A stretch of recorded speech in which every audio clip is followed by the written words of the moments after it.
আসসালামু আলাইকুম। আমাদের আজকের রেসিপি চিকেন ডোনাট। এটি ছোট বড় সবার পছন্দের একটি খাবার। প্রথমেই লাগছে সিদ্ধ করে বেটে নেওয়া মুরগির মাংস।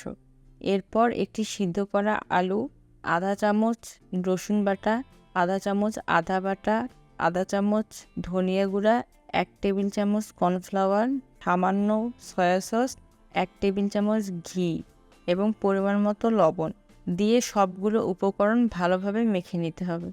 এরপর দিয়ে দিতে হবে পাউরুটি। পাউরুটির সাইডগুলো কেটে মাঝখানে সাদা অংশ দিতে হবে। সবগুলো একসাথে করে মেখে নিচ্ছি। এরপর ময়দার সাথে মরিচের গুঁড়া দিয়ে মিক্স করতে হবে। 2 হাতে তেল মাখিয়ে নিয়েছি। এরপর এখান থেকে পরিমাণ মতো ডো নিয়ে হাত দিয়ে ঘুরিয়ে ঘুরিয়ে চ্যাপ্টা করে নিয়ে আঙ্গুলের সাহায্যে ডোনাটের শেপ করে নিচ্ছি।